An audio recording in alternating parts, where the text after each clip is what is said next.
Hi everybody, today we have the amazing Davide Botto visiting us and I will be interviewing him, so enjoy. First of all, how are you today? Are you feeling good? I'm feeling very good, thank you. I'm here in Banbury, it's a fantastic place, in the fantastic cottage of Tom with amazing double basses. Not possible to stay better. Good. So let's start with, what orchestra do you play for? Or tell us a little bit about yourself and what your job consists of. Yeah, thank you. I'm principal double bass in Turin, at the Opera House, that is the Teatro Regio di Torino. I've been there for 35 years only. That's a long time. Yeah, a long time. And it's a great job, in my opinion. I like very much playing in orchestra as an orchestral player. And also, I think that the leading position of principal double bass is a big occasion to create a group of people working together. That is the final aim of each orchestra. Many musicians together to do one body. Mm. So it's beautiful. I'm very happy of that. Good. And do you teach alongside? Obviously, you hold such a big position. People want to learn from you, surely. Yeah. I'm teacher in the Conservatoire of Torino, the same city. I've been there for, let me count, it's 15 years, but I teach since 1999. First, I was in another smaller conservatoire in the same region, in the city of Novara, and then I moved to Torino. And it's a very, very nice place to teach. Students are very passionate about double bass, and I just try to share with them what I know. And the very interesting thing sometimes is that you have also a lot of things to learn from your students. So it's not just a flush in one direction, but it's in both directions. That is, I mean, it's something that you have to be aware that every day you can learn something new, something more from somebody else. So how do you balance your orchestral job and your teaching job? Because you're probably very busy on both sides. Yes, I am. We have one day off in our orchestra, that is Monday. So I spend all my Mondays in conservatoire. And then we have another half day off.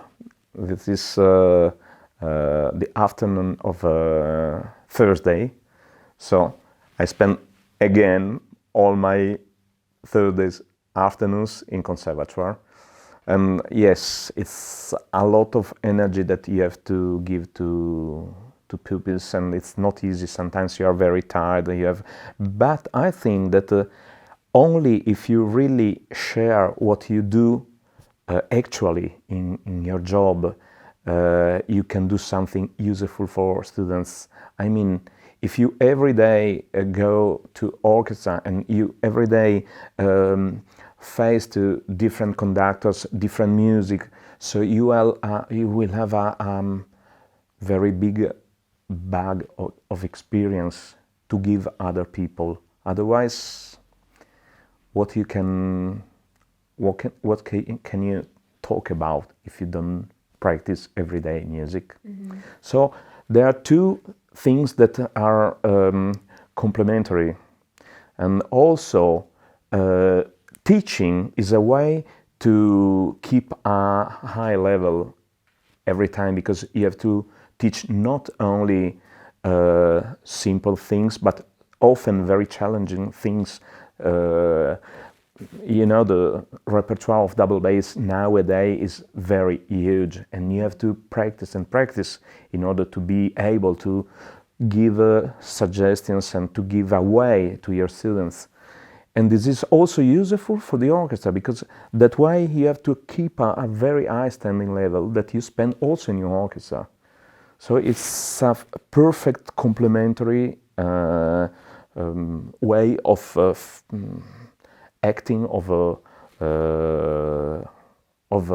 being musician. It's amazing. So let's go into a little bit about where you started with the double bass. When did you start learning the double bass, and who did you learn with? Yeah, I started when I was 11, and actually I wanted to play guitar. Oh. Yeah, but before the admission test at the conservatoire, I had never seen a double bass in my life. So I went there for playing guitar, but they told me it's a pity because you could be a good musician, but we don't have any place for guitar. So if you want, we can give you a place as a student for double bass. And I just said, okay, let's try. Let's see what it will happen. And then I started to love double bass. Also, there's another very funny story to tell, because when I started, it was 75. So the time there was no minibus. No, it was just, they didn't exist at the time. So I started playing a cello, but standing. Yeah. Oh. Yeah, with the same strings as double bass. So tuned in fourths. Yeah, Oh, of right. course. Yeah, and then I switched to a normal double bass, but I had to go to a chair in order to reach upper positions. Yeah, and then like little by little, I succeeded in playing in somehow normally the double bass. But that's interesting because today it's so easy to find a mini bass, and there are many children playing double bass at the age of 5 or 6. It was not possible at the time. Then I went on at the conservatory. That it was the conservatory of my hometown. I was born in a small town between Torino and France, in the region of Piemonte in Italy, Cuneo. And there's a small conservatoire, but I was very lucky because I had a very, very good teacher who was the principal double bass of the opera house in Genoa. And at that time he was teacher in Cuneo. And he taught me the method about learning music, learning double bass. Really, it's something that I can't forget, the method that he gave me. His name is Elio Veniali. I will be forever grateful to him. Then after that, at the age of 19, I entered the orchestra in which I'm still playing now. And so I moved from Cuneo to Turin. It's not far, it's only 90 kilometers far from there.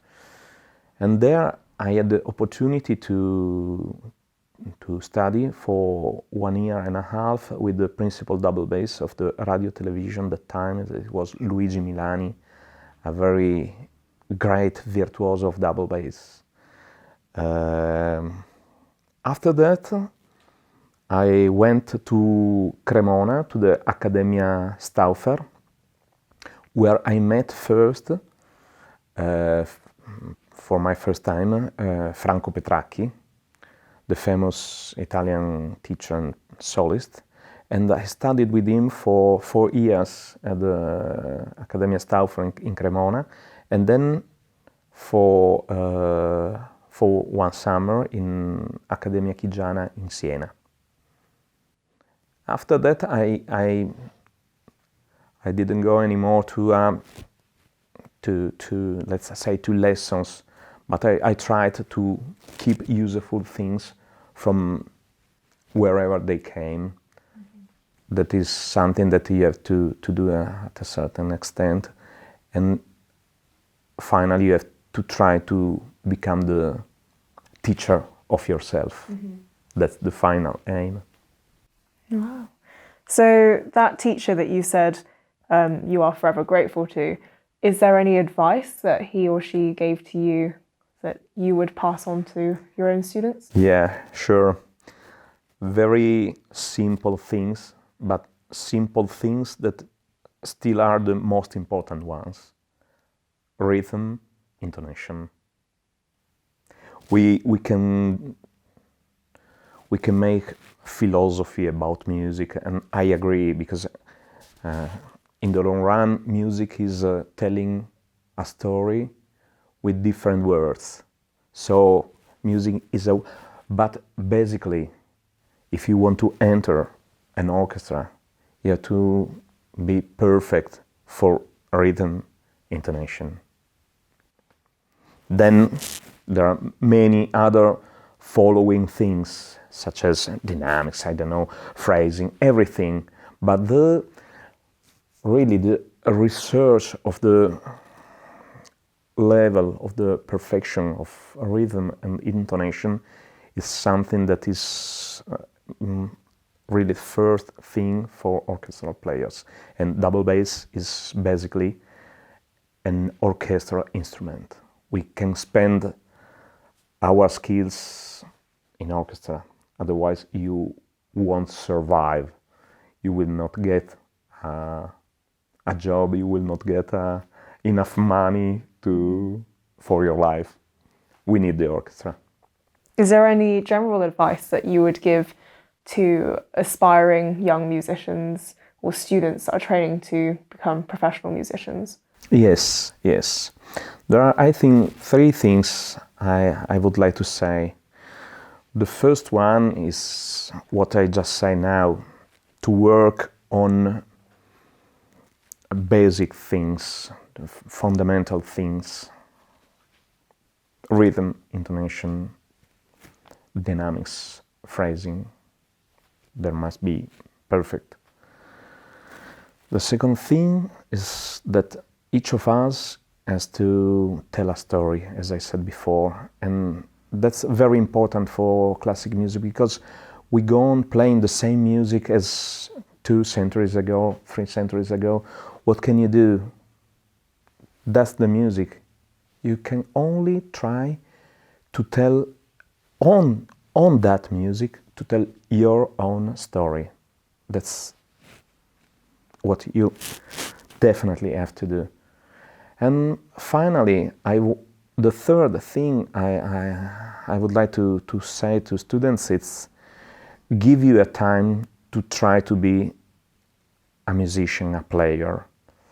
But after that, you have to face with life. If you are not successful after a certain period, unfortunately, you have to search another way for your life. Because music nowadays is something very, very difficult.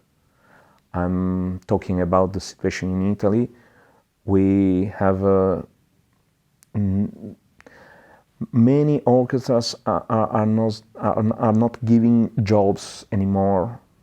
It's very difficult to. The last job we gave as a fixed place in our orchestra, it was about, I think, 15 years ago. You're right. Think about.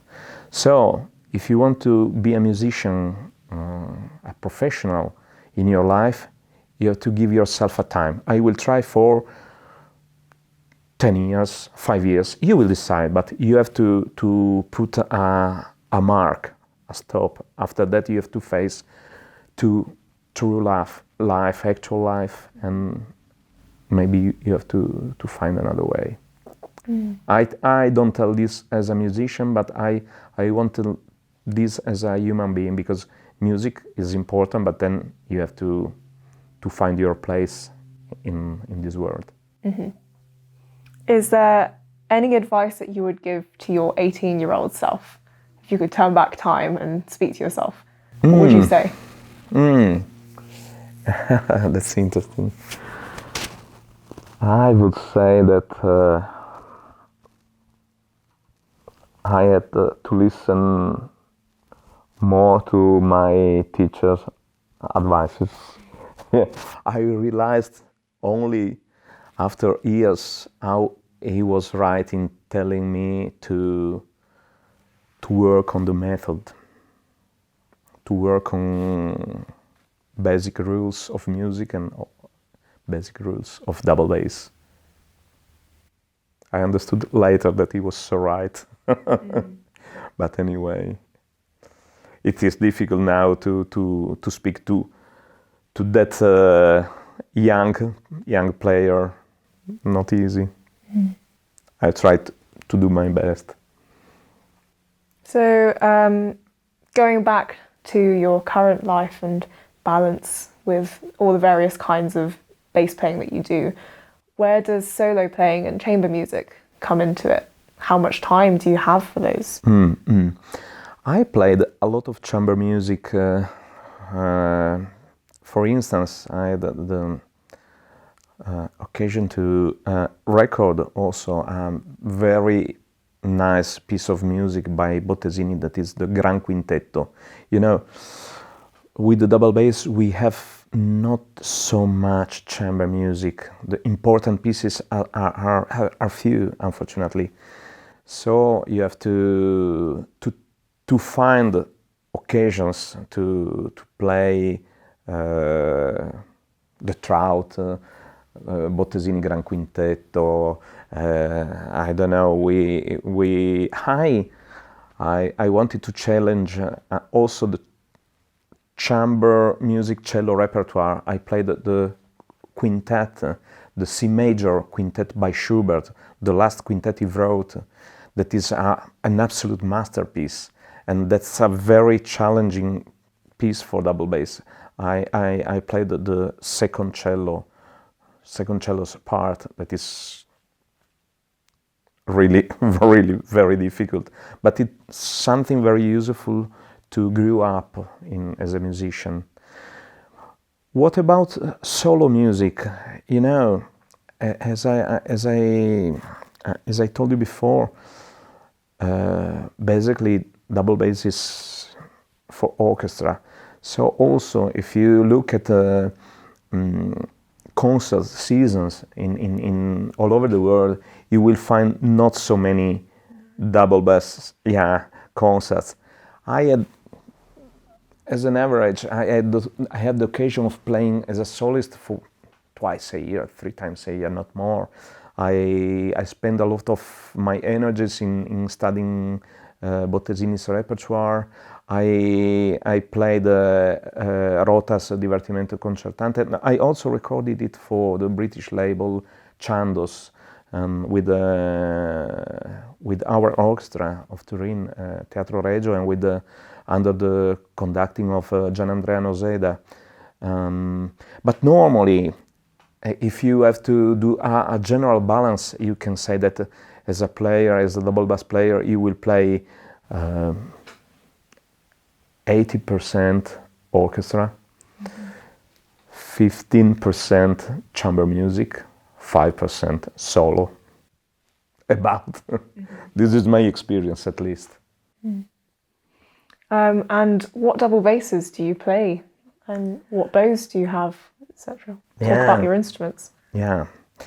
I have 3 very nice instruments. My taste, the top one is a Italian double bass. I say Italian because the maker, who was born in France, moved to Italy when he was very young. I'm telling about the end of 18th century. The name of the maker is Léopold Noiriel. He was born in Mirecourt. Then he moved. He was born in 1789. Then he moved to Paris, from Paris to Lyon, and from Lyon to Turin, where he settled for the rest of his life. And he worked in Turin from 1814 to 1849 when he died, and he was specialized for double basses. Till 25 years ago, we didn't know a lot about him because he couldn't write, he couldn't, the maker, he was not able to write. So he didn't put any label on double basses. But one double bass was found with a label inside, written not by him, but probably with a worker with him, or written by his daughter. And inside we found this label saying that Léopold Noiriel, maker of double basses in Turin, and so after that every double bass with the same features, with the same patterns as that one, it is considered to be made by Noiriel. So we have been able to say that's a Noiriel, that's a Noiriel, that's a Noiriel, on the example of the first one we found with a label inside. And the funny thing is that I live in the very center of the town in Turin, and in an historical building, and he had his workshop just in the same street where I live now. Wow. That's very funny. And I'm very happy of the instrument of the Noiriel. It's a fantastic sound, and it's a true masterpiece as an object. Mm-hmm. It's so nice. Made with a fantastic spruce, the front and the back and the ribs are of walnut. That is a little bit uncommon wood for instruments. Mm-hmm. It's rather marble, purple, but not walnut. And it's Piemontese walnut. Cool. Yeah. And what about your bow? I'm a little bit a crazy person for bows. I'm a little bit sick for bows. So I have a small collection. Yeah. Nowadays, my favorite one is a wonderful Sartori that is really fantastic. And then now I played also today. I played with a very nice Marcel Lapierre. Then I own another very nice Marcel Lapierre, Charles Nicolas Bazin, and many others. François Lotte and so on.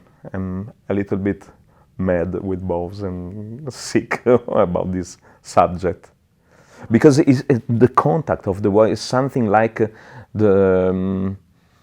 something we were talking about in our imagination with this, which is the most common tool used for work. For me, is bow. It's something like the part of my hand. I can distinguish between the end of my hand and the bow. Mm-hmm. It's like an extension of your arm. Extension of the arm, yeah, precisely. Yeah, that's it. Wow. Do you have any exciting projects coming up, or any? I had coming up. I had. It was to be here with you, with Tom, with every one of you, playing, doing this very nice interview. I'm very proud. It's a big honor for me to be here, to be interviewed. And this was my last project. Well, that's very lovely of you to say that. Thank you for being here. Thank you so much. Thank you. Thank you, Yijia.